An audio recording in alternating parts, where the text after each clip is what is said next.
یہ بڑی کڑوی بات ہے اور اس ٹاپک پر بیان ہو ہم چاہتے بھی نہیں. یہاں پر کون سا بیان ہو؟ میری مطلب کی بات ہو, صرف میرے مطلب کی بات ہو. امام اپنے مطلب کی بات کرے یہ ہم سننا نہیں چاہتے.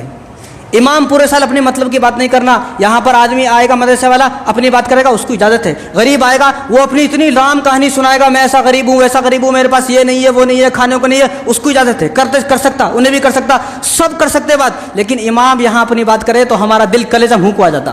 امام اپنی بات نہ کرے. یہ وہ ٹاپک ہے جس ٹاپک پہ ہم بیان نہیں کریں گے تو کون بیان کرے گا؟ پھر جو آدمی جن حالات سے گزرتا ہے اس کو وہ حالات بیان کرنے پڑتے ہیں. تو ان باتوں کو سننے کی کوشش کرے اور اس پر عمل کرنے کی بھی کوشش کرے. رسول اللہ صلی اللہ علیہ وسلم ارشاد فرمائے کہ ترمذی کی روایت ہے, العلماء ورثۃ الانبیاء, علماء انبیاء کے وارث ہیں, نبی کے وارث ہیں. وارث کون ہوتا ہے؟ بیٹا وارث ہوتا ہے. کوئی وکیل ہے اور اس کا بیٹا شرابی ہے, کوئی ڈاکٹر ہے اس کا بیٹا بدکار ہے, جیل تھانے کے اندر بند ہے, لیکن اگر اس کا انتقال ہونے لگا اور اس کی جگہ کسی اور کو اس کا وارث بنا جائے, وہ منع کرے گا. یہ کہے گا کہ میرا بیٹا چاہے شرابی ہے, زانی ہے, بدکار ہے, چور ہے, ڈاکو ہے, ڈکیت ہے, قاتل ہے, جیل کے اندر بند ہے, لیکن مرنے کے بعد میرا وارث میرا بیٹا ہی ہوگا, چاہے وہ جیل کے اندر بند ہے. ہوتا ہے نہیں ہوتا؟ کوئی بھی انتقال ہوتا ہے تو کسی دوسرے کے بیٹے کو اپنا وارث نہیں بناتا. یہاں پوری دنیا کے مسلمان نبی کے عاشق ہو سکتے ہیں, نبی کے دیوانے ہو سکتے ہیں, نبی کے محبت کرنے والے ہو سکتے ہیں, لیکن نبی کے وارث نہیں ہو سکتے. نبی کا وارث اگر کوئی ہے تو وہ علماء نبی کے وارث ہے. اس لیے حضور نے فرمایا العلماء ورثۃ الانبیاء, میرے بیٹے ہیں علماء. کون ہے؟ میرے بیٹے ہیں. یعنی علماء, جو عالم, جو امام آپ کو سارے سال نماز پڑھاتا ہے وہ نبی کا بیٹا ہے, وہ نبی کا بیٹا ہے, نبی کا وارث ہے. لیکن عبداللہ بن مبارک رحمۃ اللہ علیہ بہت بڑے بزرگ ہیں, وہ فرماتے تھے کہ اس زمین پر اگر سب سے نیک کوئی آدمی ہے تو وہ نبی ہے. سب سے بہترین آدمی, سب سے نیک آدمی, متقی آدمی اور اللہ کا پسندیدہ آدمی اگر کوئی ہے تو کون ہے؟ نبی ہے. نبی اب اس دنیا کے اندر نہیں ہے, اب کون ہے بہتر آدمی؟ اب کون ہے؟ تو عبداللہ بن مبارک فرماتے ہیں, یہ حدیث بھی ہے, تو عبداللہ بن مبارک فرماتے ہیں کہ سب سے نبی کے جانے کے بعد جو اللہ تبارک و تعالیٰ کے پسندیدہ لوگ وہ ہیں جو علماء ہیں, نبی کے وارث ہیں. اور ان کے بارے میں اللہ تبارک رسول اللہ صلی اللہ علیہ وسلم نے کیا فرمایا کہ خیرکم من تعلم القرآن وعلمہ, اس دنیا کا سب سے بہترین انسان, اس دنیا کا سب سے بہترین انسان, جنتی انسان اور سب سے خوبصورت انسان وہ ہے جو قرآن پڑھ کر لوگوں کو سناتا ہے یا قرآن پڑھنا لوگوں کو سکھاتا ہے. قرآن پڑھنا لوگوں کو سکھاتا ہے یا قرآن پڑھ کر لوگوں کو سناتا ہے. کون ہے وہ اس زمین پر سب سے بہترین انسان؟ وہ عالم ہے, وہ امام ہے جو پورے سال یہاں پر نماز پڑھاتا ہے. لیکن وہ اپنے متعلق کوئی بات کرے یہ ہم سننا نہیں چاہتے, یہ ہم سے ہضم نہیں ہوتا. ساری بات کرے امام, لیکن اپنے بارے میں بات کرے گا تو کیا بولتے ہیں؟ یہ پیسوں کا پجاری ہے, اس کو پیسوں سے محبت ہے. اس لیے میں ایسے لوگوں سے بولتا ہوں جو یہ بات بولتے ہیں, کیا گئے 100 سال ہمارے کو 1 کروڑ روپے دیا تھا کیا؟ اگر 2-4 کروڑ روپے دیا تو یہ بول سکتا ہے بھائی میں نے پچھلے سال تیرے کو 4 کروڑ 5 کروڑ روپے دیے تھے, پھر سے تو اس بار اپنی بات کائی کو کر رہا. تو عبداللہ بن مبارک فرماتے ہیں کہ اس دھرتی پر اگر کوئی بہترین انسان ہے تو وہ نبی ہے. نبی کے جانے کے بعد سب سے بہترین انسان اگر کوئی ہے تو وہ کون ہے؟ وہ نبی کے وارث ہیں, علماء ہیں. اس لیے میں اپنا سارا پیسہ اگر خرچ کرتا ہوں تو علماء پر خرچ کرتا ہوں. یہاں مانگنے والا پھٹے حال سے آتا ہے, پھٹے حال سے مانگنے والا آتا ہے, اس کے کپڑے پھٹے ہوئے ہیں, اس کے دانت گندے ہیں, بدبو آ رہی ہے, تو ہم لوگ کیا سوچتے ہیں؟ بڑا غریب آدمی ہے بیچارہ. حالانکہ جھوٹا ہے, مکار ہے, دھوکے باز ہے. تم سے پیسے لے کر جائے گا, شراب پیے گا ٹھیکے پہ جا کر, شراب پیے گا وہاں پر جا کر. شرابی ہے وہ قسم کا, بدکار ہے ایک قسم کا, لیکن اس کو دینے تیار ہے. میں نے یہاں پر ایسے لوگ دیکھے ہیں جو یہاں سے گئے, میں نے اپنی آنکھوں سے دیکھا, مسجد میں بیٹھا ہوں میں, جھوٹ نہیں بات, میں نے اپنی آنکھوں سے دیکھا کہ یہاں مانگنے والوں کو نے 500 روپے دیا, 500 روپے دیا. حالانکہ وہ مانگنے والے سے تمہارے کو کوئی فائدہ نہیں ہے, نہ وہ تمہیں دعا کرتا ہے, وہ ہندو ہے کہ مسلمان ہے. کتنے لوگ ایسے ہیں برقع پہن کر مانگتے ہیں, ہندو نکلتے ہیں, نہ وہ تمہارے لیے دعا کرے گا, اور وہ ان 500 روپے لے کر شراب پیے گا, 2 دن کا اس کا انتظام ہو گیا. لیکن یہاں جس کے پیچھے نماز پڑھا, یہ ہر مسجد کی بات ہے, کسی ایک مسجد کی بات نہیں ہے. یہاں جس کے پیچھے نماز پڑھا جو تمہارے کاروبار کے لیے دعا کر رہا ہے. تمہارے والدین ہم نے دیکھے بھی نہیں, لیکن ہم پھر بھی تمہارے والدین کے لیے دعا کر رہے ہیں. تمہارے رشتہ دار ہم نے دیکھے نہیں, تمہارے رشتہ دار کے واسطے دعا کر رہے ہیں. تمہارے گھر میں برکت ہو, کاروبار میں برکت ہو, خیر تمہارے کاروبار میں خیر و برکت ہو, تمہاری بیوی تمہاری فرمانبردار بنے, بچے تمہارے فرمانبردار بنے, اس سے ہمیں کوئی فائدہ نہیں ہے, پھر بھی یہاں دعا ہوتی ہے. لیکن جو آدمی اتنی ہمارے لیے دعا کر رہا ہے, ہم جاتے ہوئے اس کے ہاتھ پر 10 روپے بھی رکھنا نہیں چاہتے. 10 روپے. کتنے سارے لوگ ہیں نماز پڑھنے والے, ایسا لگتا ہے کہ مسجد آگے سے فل, پیچھے سے فل, چپلوں کے پاس جگہ نہیں مل رہی, اوپر سے فل ہو گئی, دائیں سے فل, بائیں سے فل, اتنے لوگ ہیں. دیکھنے والے سوچتا ہے بڑی کتنی پبلک آ رہی ہے, کتنے لوگ ہیں یہاں پر. ایسا لگتا ہے کہ مولوی صاحب کو مہینوں میں لاکھ روپے کی آمد ہے. لیکن اتنے سارے لوگوں میں سے صرف 10 آدمی ایسے ہوتے ہیں جو اس امام کی خیر خواہی پوچھتے ہیں, جو امام کے خیر کا ہیں. اس قوم نے یہ صلہ دیا ہے, اس قوم نے یہ صلاح دیا ہے. ہم اس ٹاپک پہ بات سننا نہیں چاہتے, اور یہ بات انشاءاللہ پورے سال کبھی ہوگی بھی نہیں, آج ہی ہو رہی ہے. اس لیے دل تھام کر سنتے رہیں بات, کلیجہ دل بڑا کر لیں, اس لیے باتیں سنتے رہیں. اور میں چاہتا ہوں کہ ان باتوں پر عمل ہو. یہ باتیں کوئی محض ایسی نہیں ہے جو کانے کے اوپر سے چلے جائیں, جس سے باقی بات پورے سال ہوتی ہے, ایک کان سے سنے دوسرے کان سے نکال دیے, یہ باتیں نہیں ہے. یہ دونوں کان سے سن کر ذہن میں فٹ کرنا ہے.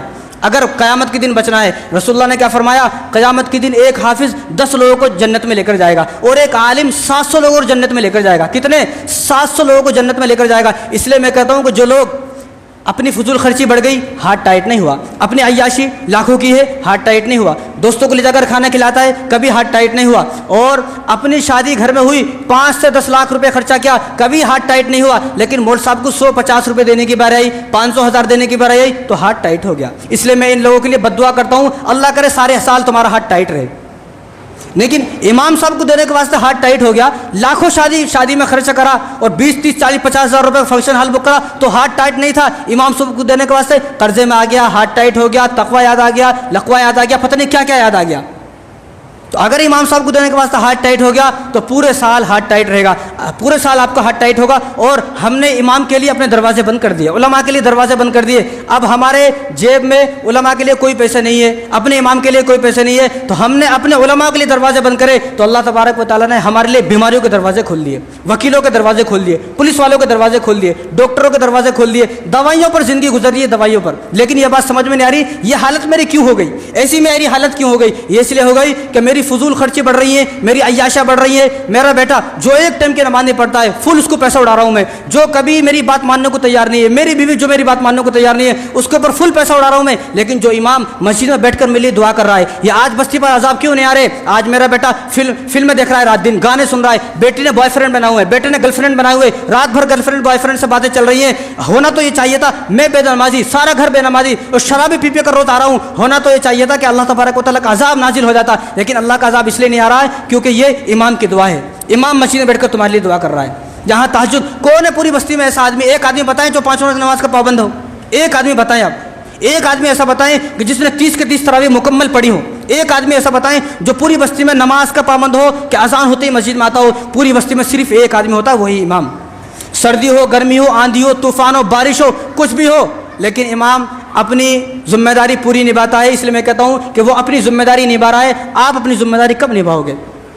اتنی شرم بھی باقی نہیں ہے. یہ غیرت مر چکی ہے, ضمیر مردہ ہو چکا ہے کہ امام, ہم اس کی, جو ہمارے لیے ہر کام کر رہا ہے, ہر موقع پر موجود ہے, ہمارا سارا حق ادا کر رہا ہے, اپنی ذمہ داری نبھا رہا ہے, کہ ہم اپنی ذمہ داری نہیں نبھائیں گے. آخر ہم اپنی ذمہ داری کب نبھائیں گے؟ کب؟ 20 سال ہو گئے امام کے پیچھے نماز پڑھتے پڑھتے, لیکن کبھی اس کو 20 روپے دینے کی توفیق نہیں ہوئی. کون کرے گا؟ مسجد والے کریں گے. اور مسجد والے کر رہے ہیں تو مسجدیں آباد ہیں, اگر وہ بھی نہ کرے تو ساری مسجدیں ویران ہو جائیں گی. آپ کو جنت میں نہیں جانا, جنت آپ کے واسطے نہیں ہے کیا؟ مسجد کے ذمہ داروں کے واسطے مسجد ہے کیا بھائی؟ وہ تو کر رہے ہیں, ٹھیک, آپ کب کرو گے؟ وہ اپنے حصے کا ثواب حاصل کر رہے ہیں, اپنا حصہ جتنا ان کے حصے میں آتا وہ کر رہے ہیں, لیکن آپ اپنے حصہ کا کب کرو گے؟ وہ امام جس نے اپنے خاندان چھوڑ دیا, اپنے رشتہ دار چھوڑ دیا, اپنے والدین چھوڑ دیا, اپنا گاؤں چھوڑ دیا, اپنا شہر چھوڑ دیا, اپنے سارے رشتہ دار چھوڑ کر تمہارے ساتھ اپنی عید منا رہا ہے, حالانکہ وہ تمہیں جانتا نہیں ہے. تمہیں ہی, آپ لوگوں کو ہی اس نے اپنے رشتہ دار سمجھ لیا ہے, آپ لوگوں کو اپنا خاندان سمجھ لیا ہے, آپ کے غم کو اپنا غم سمجھتا ہے, آپ کی خوشی کو اپنی خوشی سمجھتا ہے. لیکن امام کے غم میں کوئی شامل ہونے کو تیار نہیں ہے. بھائی جس دکان سے سامان آپ کا آتا ہے اسی دکان سے سامان ہمارا آتا ہے. جتنے روپے کلو آپ کو چاول ملتا ہے اتنے روپے کلو چاول ہمارے کو ملتا ہے.